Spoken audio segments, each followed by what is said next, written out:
Welcome back to Cheaper Pop Culture, the internet's favorite show for something, but I don't have to tell you what it is. Previously on CPC, I did a whole episode about late night talk shows and wrestling. However, there was one legendary show that was left intentionally off that list, and that's because he deserves an episode all unto himself. And it's finally time to cash in that chip, because today's episode is...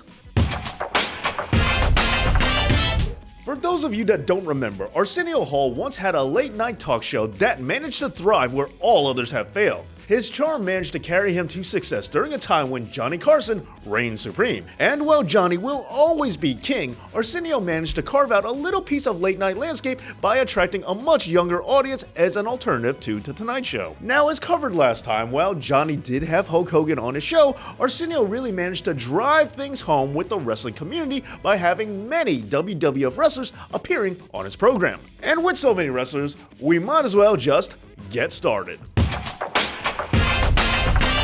Please welcome the man known as the Ultimate Warrior. Okay, is anyone else getting the sense that the control room was completely not ready for the Warrior as he sprinted right past the camera for an empty shot? Right before his WrestleMania 6 main event title match against Hulk Hogan, the Ultimate Warrior appeared on the Arsenio Hall Show in order to hype the pay-per-view. At least that's what I think he was doing there. Ultimate, or should I call you Ultimate or Warrior? How should I Why? Those that have made small sacrifices call me UW.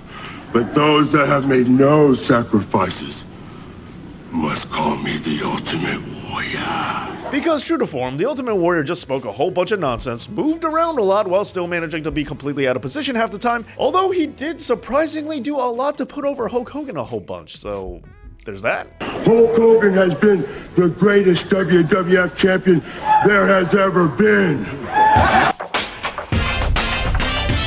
Woo! Shivers up and down my spine, loosey-goosey, but still hanging tough. I am the new kid on the block, yeah! Did he just reference the NKOTB? WTF? I want to know what the strategy is, because in the past, the strategy hasn't worked as well as you might like it. I'm just... Ain't no problem with that. See, that's why I'm the Macho King, because... there are very few people walking around with undefeated records. Everybody has tasted defeat. Yes. Even you are still, yes, right? I have. Yes, I have. But you went back to the top of the mountain. But you gotta be ready when you fall, so keep them feet on the ground so it's not so far to fall. Okay. Is that hip? Yeah, that's... That might be hip. Yeah.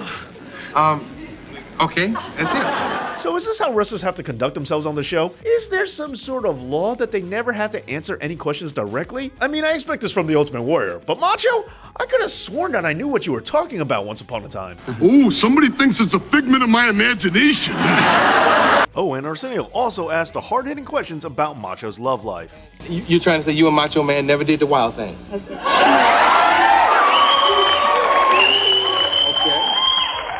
Not that that's any of your business. Well, I got to ask the question, Sherry. That's my job. Okay, go ahead. You used to have the beautiful Elizabeth in your corner. Now you got Sherry, and ever since you've had Sherry there have been some problems. Wouldn't you agree? Come on. Too hot to handle and too cold to hold. I think you might be right, but Donald Trump's going through the same thing I am. Yeah. There is another difference between black people and white people. Okay, for those of you who don't remember, that was how 90% of stand-up comedy began for a period of time.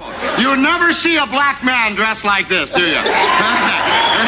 But okay, while we're out clarifying things for those of you who don't remember, I might as well also start talking to all those who don't remember and only believe what they're told. Because if you think that the 80s was a super squeaky clean decade and nobody ever pushed the boundaries until the Attitude Era came along, well, enter the Rowdy One to correct you with a whole bunch of talk. You sitting there wearing them nice, tight, white things, look like you're smuggling an olive, man. Oh, yeah, he's looking so cool. He's so cool up here, man, but you ought to see him on the basketball court. Yeah, survive. Oh. Smuggling an olive.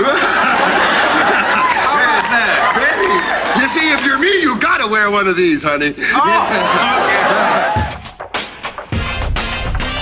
Oh, and Piper wasn't the only one. If the last name wasn't a big enough clue to his behavior, Rick Rude lived up to his name and to the Piper level of risque conversation during his appearance on the Arsenio Hall Show. You know, Arsenio, I heard him cheering when Madonna backed you up against the wall, too, brother. Well, I figured... And let me tell you something right out front. When a woman challenges you to give her a spanking, you lay her ass over this couch and you lay into her, Arsenio. Granted, he did have Bobby the Brain Heenan with him too as backup, which is a pretty good partner if you ask me.